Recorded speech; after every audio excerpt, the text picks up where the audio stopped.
আর আজকে বিনুনি করেছি, জাস্ট এরকম সাগর বিনুনি করেছি উপর দিয়ে, এখানে দেখতেই পাচ্ছি দেখো। তো আজকে লুকটা একটু অন্যরকম দিলাম। আর এখন যাবো মেলাতে, আমি আর ঐশ্বর্য পাপা তিনজনে যাবো। তো চলো এবার লেস তো বেরিয়ে পড়ি, নাহলে না ভেবেছিলাম রথ দেখবো, কিন্তু রথ ঢুকে গেছে অলরেডি, আর দেখতে পাবো না। যেটুকু মেলা আছে সেটুকু দেখে এবার আসি। তো চলো টাটা, লেস গো, এবার মেলায় যাই।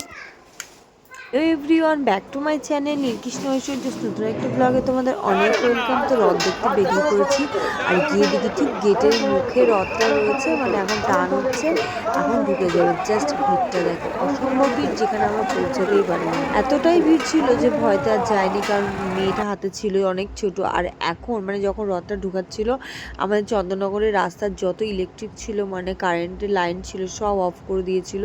দেন তারপরে এই জন্য এতটা অন্ধকার, তারপরে ঠাকুর ঢুকায় আমাদের এখানে। কারণ এখন তো জানো, বুঝতেই তো পারছো, ইলেকট্রিসিটির জন্য অনেক প্রবলেম হচ্ছে উঁচু উঁচু রথে। আর আমাদের রথটাই যেহেতু অনেকটা উঁচু, কিন্তু দেখো তার মাঝখানে ওই অন্ধকার দিকের মধ্যেও দেখো আকাশটা আর এই পরিবেশটা আমার এত ভালো লেগেছে, আমি সেই জন্য তোমাদের সঙ্গে একটু শেয়ার করছি। জাস্ট দেখো, এই যে জনজোয়ার চন্দননগরের, মানে এতটা ভিড় হয়েছিল, কেউ ভাবতেও পারবে না যে এতটা ভিড়। আর চন্দননগর যাই হোক না, এত ভিড় হয় যে আর কি বলবো। তো যাই হোক, তারপরে অনেক ছোট ছোট রথ পেলাম রাস্তায়, সেগুলো টেনে ঐশ্বর্য অনেক আনন্দ পেলো। আর তোমরা তো জানো বাচ্চারা কি, আমরা বড়রা রথ টানতে কতটা ভালোবাসি। দেন তারপর আমার কাছ থেকে টাকা নিয়ে ওখানে দিল, দিয়ে তারপর আমরা বেরিয়ে পড়লাম। আর এইদিকে দেখো অ্যাম্বুলেন্স, মানে ফায়ার ব্রিগেডের গাড়ি, তো সমস্ত কিছু রয়েছে, পুলিশের গাড়ি, প্রচুর পুলিশ দিয়েছিল।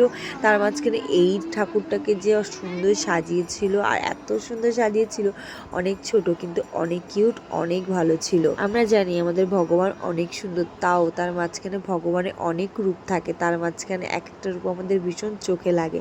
তো এই জগন্নাথটাও ঠিক সেম তাই ছিল, ভীষণ সুন্দর ছিল, কাছের থেকে দেখলে মন পুরো মুগ্ধ হয়ে যেত, ভরে যেত। তো তারপর এই জগন্নাথ ঠাকুরকে দেখলাম, এটাও কিন্তু অনেক সুন্দর। ভগবানের কাছে শুধু এতটুকুই চাই যে ভগবান সারা বছর যেন আমাদের সবাইকে খুব ভালো রেখো, অনেক আশীর্বাদ করো। আর এই দেখো এখানে নাচ গান হচ্ছে, এটা শুধুমাত্র চন্দননগরেই সম্ভব। কারেন্ট নেই, অন্ধকারে, তার মাঝখানে মাইক নিয়ে সবাই নাচ করছে।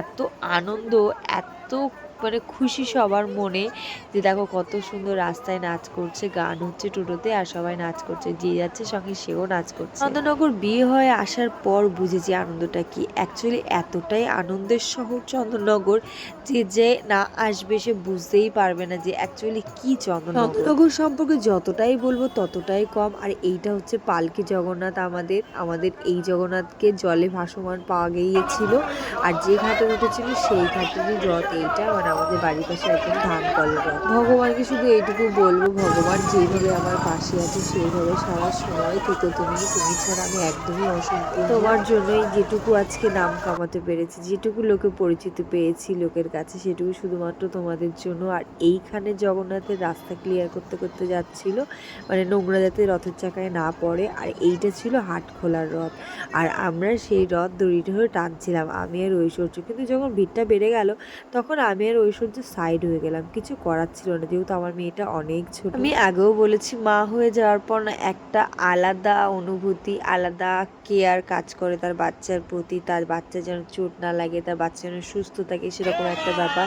তো আমি ধাক্কাধাক্কি না করে যেটুকু আনন্দ পেয়েছি, যেটুকু রথ টেনেছি, সেটুকুতেই আমি হ্যাপি। আর ঐশ্বর্যকে আমি বলি অল্পতেই সন্তুষ্ট হতো। তো তারপর আমরা আবার আইসক্রিম খেলাম, আর দেখো মুখটা কি কিউট। আর এটা কার না ভালো লাগে বলো, যে মেলার মাঝখানে বান্ধবীর সঙ্গে দেখা। আমরা এত বড় হয়ে গেছি, তাও আমাদের খুব আনন্দ হয় যদি চেনাশোনা কেউ, বিশেষ করে বন্ধু বান্ধব যদি মেলার মাঝখানে দেখা হয়ে যায়। তো ঐশ্বর্যের বান্ধবী এই যে সম্ভবী, খুব নাম করে বাড়ি এসে, ওর সঙ্গে দেখা হলো। দেন আমরা দেখা টাকা করে তারপর চলে গেলাম এইখানে ডাল বড়া খেতে, আমার ভীষণ ফেভারিট। দেন তারপর চলে গেছিলাম ফুচকা খেতে, আমি আর ঐশ্বর্য দুজনে ফুচকা খেলাম, কিন্তু ডাল বড়া ভীষণ ফেভারিট, কার কার ভালো লাগে জানি না, আমার ভীষণ ভালো লাগে। তো আমি ডাল বড়া কিনে খেতে পারিনি খুব ভালো টেস্টি করে, কারণ সেটা ঠান্ডা হয়ে গেছিলো বাড়ি এনে। দেন তারপর চলে গেলাম মাটির জিনিস কিনতে, মাটির জিনিস প্রতি বছর একটা না একটা কিনতেই হবে। তো এবছরও তাই একটা গোপাল কিনে নিলাম, আমার ভীষণ ভালো লাগে, প্লাস ঐশ্বর্যেরও ভীষণ ভালো লাগে। আমাদের শিমুরালিতে যখন রথ হতো না, তখন এত আম বেরোতো, আমের গন্ধে না বুড়বুড় করতো মেলাটা। মালদায় বড় বড় আম, এক একটা আম 1 কেজি 500। এখন আর সেই আমগুলো না পাওয়া যায় কি না জানি না, কিন্তু আনার হয় না। সেটা ছিল শৈশব, এখন না বড় হয়ে গেছি। তো তারপর এই দেখো জগন্নাথগুলো এবছরের মতো মন্দিরে চলে যাচ্ছে পালকি করে। আর তারপর তারপর আমরাও বাড়ি চলে এসেছিলাম। তো ফাইনালি আমরা এখন বাড়ি চলে এলাম, আর প্রচণ্ড ভিড় তোমরা দেখতেও পেলে ব্লগে।